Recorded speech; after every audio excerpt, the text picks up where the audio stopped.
When I see a black man and one man, I think of strength, black empowerment we have within, building community development. Let's continue to build our own. Let's continue to stay strong. Motivation, no matter the hate, no stopping. You just go. Listen up to Quan, John, and Queen P for giving us a voice. Speak up for what's yours and yell and make that noise. We are kings and we are queens. Melanated royalty, just getting started. Loving self, self and knowledge. Stack that wealth. Motivational motors, y'all. These people that I'm talking about, and my belief, they believe in God. Mm-hmm. They believe in a God. So this is not an atheist now. So let's not. Okay. They believe in a God, but they believe this is what they. I mean, They believe if something is not, if you don't conform to something that they feel like you should conform to, it is in their right to do harm to you or somebody else. That's true. It is in their right. And after that, you should and I think I'm thinking about how they think. They think that the harm that they do to you should make things better. Yes. They think it should make things better. They think that it should make things better because now you know what comes after your lack of conformity. I think, in my opinion, that's a very sick individual. Yeah. Because how could you possibly believe in a higher power? And don't get me wrong, I do things every day that doesn't correlate with them. That's not God fearing. You know what I'm saying? Yeah. You know, but when go ahead. I just feel like so many people think that. How should I say this? Okay, let's go back to the analogy you gave, the person that you're talking about. So let's say that person is God-fearing and they do one of the most heinous crimes, and you're like, how could you have possibly done that, even though you're a God-fearing person? Right. That's because to be God-fearing, which I want to talk about that phrase in a second. Yeah. But to be God-fearing is not in the forefront of their mind. They're not going through their day thinking, I wonder what God will think if I did this. You know what I mean? It's like they choose when to be faithful and when not to be. Just think of it like a marriage, right? Let's say your relationship with God is like your relationship with your wife, right? When you out and about and wifey's not with you, if you're a bad person, you're gonna be looking at other women. You're gonna be messing up. You know, you're not going to be faithful. You're only faithful when she's right in front of your face. And I feel like that's the relationship that people have with God. And I told you the type of relationship that they'll have in a marriage. That's why I feel like you need to find out what type of relationship your man has with God. If he believes in one, if he does have a belief system, find that out, because the relationship he has with God is pretty much going to tell you the type of relationship he has with you. Because I feel like it is, because it's just like, if he claims to be religious, I'm talking about people who claim to be religious. I'm not talking about anybody else.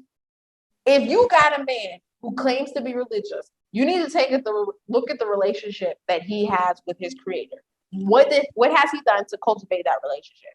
If he's one of those dudes that just go to church so he can say that he went to church, then you probably gonna have problems in your marriage. Probably. Because I think the whole, like I said, Portia, you know me better. You know me by now. I'm not a labeler. You're not. I try to abstain from the labels, because I think when we get into the label thing, you are comparing this with something else, because you're saying to yourself, okay, that's what this is supposed to be, because the label says that. So, like what? Hold up. The label that when we say, like, so when you say God, I don't put myself I don't label myself as a God-fearing man. I believe in God, and I understand, in my opinion, he is the reason where I am today. He's the reasoning behind everything good or bad in my life. Yada yada yada. He's in control. I agree. You understand? I say that, but I don't put an umbrella over it.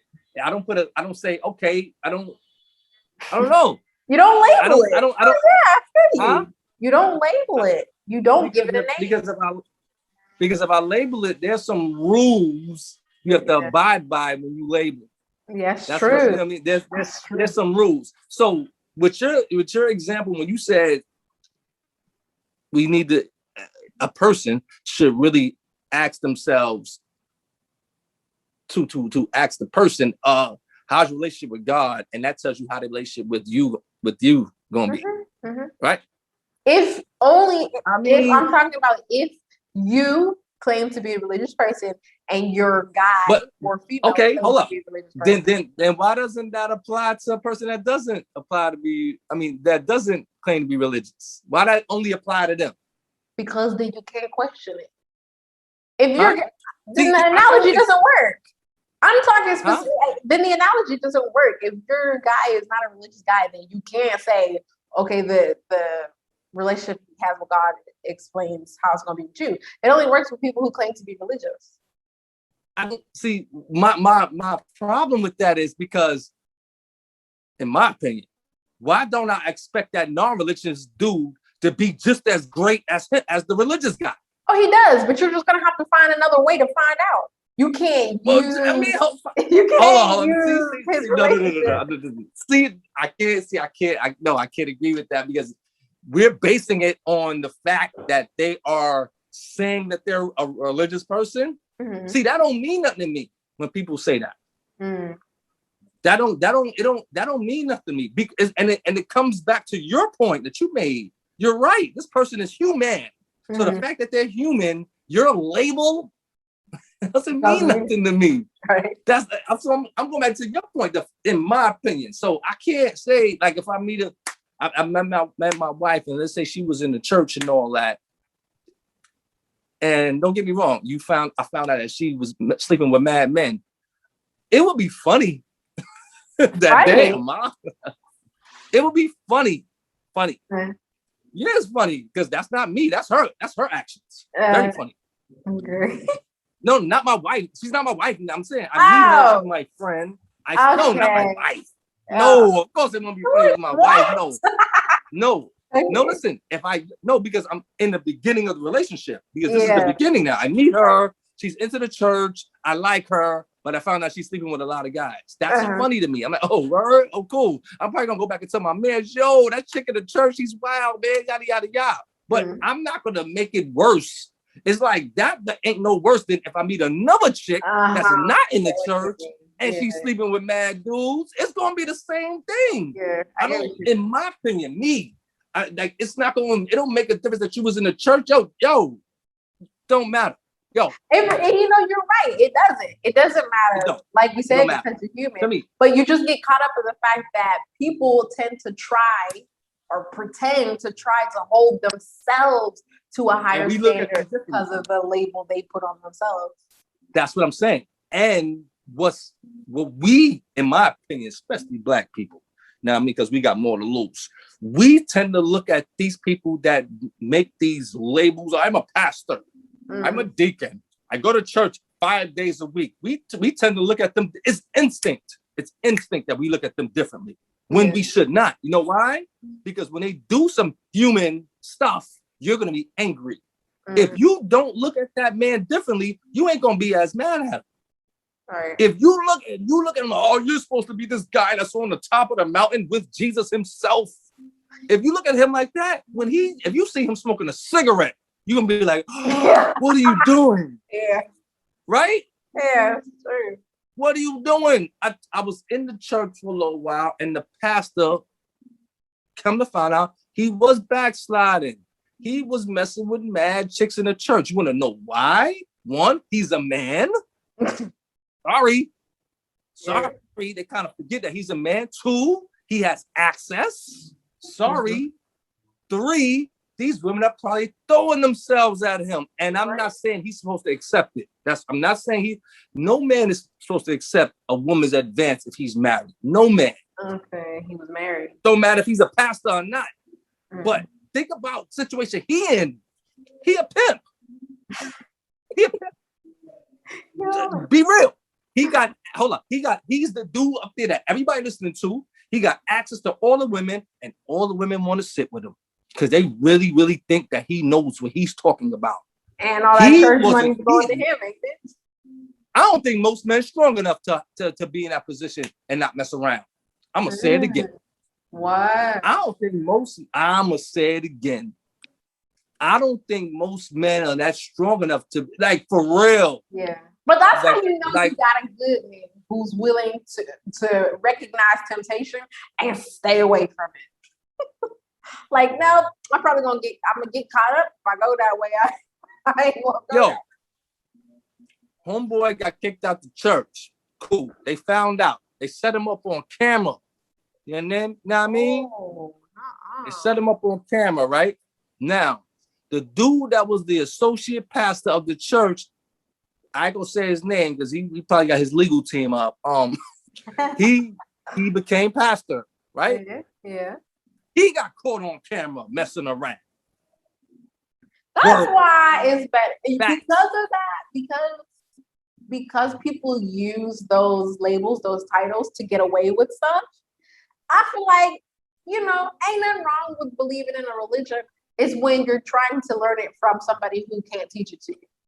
And so I feel like it's personally better to just stay home with people you trust, people you know, and just talk about it. That's what I do with my husband. I'm like, baby, tell me about Easter, because I want to know from your perspective. Like, I asked him the other day, I asked him, why is he Catholic? Because I feel like a lot of people, too many people don't ask themselves that question. They don't ask themselves because his parents were. That's why. Exactly. His parents were, and they passed it down. That's what he said. And it's the truth.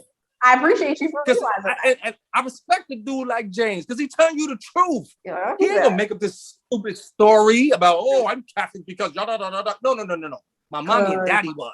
So, yes, but period. I was telling him, I was like, that's good that you can recognize that. But don't you think at a certain point in your life that you should try to find out for yourself, why am I continuing this? Yes, like, why am I continuing to be Catholic? If you don't have an answer, that's a problem. I want to end this segment by asking you, Miss Portia. Mm-hmm. You. Me. That fundamental question. But we're going to rearrange the fundamental question. We're going to rearrange it. It's not towards you. What would you tell that 25-year-old woman, make her a little younger than you, her and her husband, they're black, they go to the church, and you know what I mean? They give their tithes to the Lord. You understand? And they every Sunday, they love the environment. And she find out that her husband is cheating. Mm-hmm. What does this woman do? She's a woman of faith too. And as we know, people make mistakes in life, Portia. Mm-hmm. What do you tell her? What should she do? What does she lean on to make her decision? Should she leave his ass right then and there? Or should she say, baby, you know what? I know that woman threw herself at you. Okay. And you were defenseless. See, what should she say to that man? They God-fearing now. They God-fearing. Mm-hmm. Okay. Number one, if you claim to be, if your faith is anything close to mine, then I would tell her, definitely lean into your faith because God don't make mistakes. Nothing happens coincidentally. Okay. Nothing happens by accident. So if this dude is out there cheating, wait now. If this dude is out there cheating, it's for a reason. So you need to decide why that happened.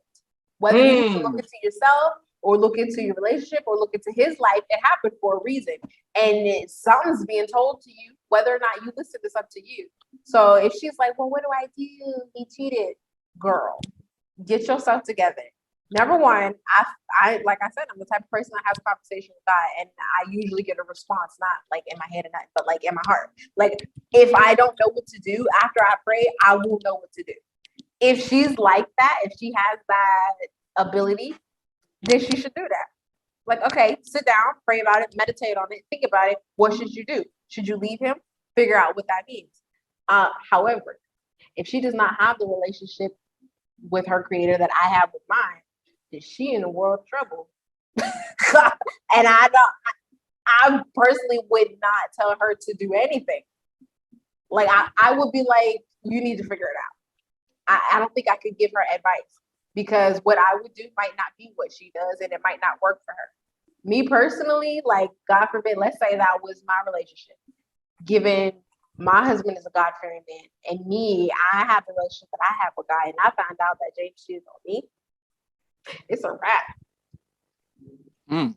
It's a wrap. Because it's a wrap. Because I don't play that. Because there's too much. Too much has been said. Too much has been done. And it's like, I believed him to be a certain type of guy. And if he does that, then he's not that guy that I thought he was. So, I mean, unless for it not to be a wrap, he'd have to do something drastic. Like, okay, I have an option that she can use. Okay. Mess with the pastor. He waiting for you. Oh my God. That's how you get him back. I'm dead. I died. Ladies and gentlemen, please share, please like, and yo, think about your pastor objectively. Don't look at this man as if he can do no wrong. You understand? When you walk into your church, look at him as if you're looking at another mere mortal such as yourself. You understand? And because yourself. when you put your right. Sorry, I feel like people need to judge themselves. You gotta judge yourself first, because they said that's the thing about it in the Bible. When they say, this is my interpretation, when they say don't judge other people, they say no, judge people as you judge yourself. Meaning I have to judge me first. That's when I can look at your actions or your inactions after I look at mine. Okay?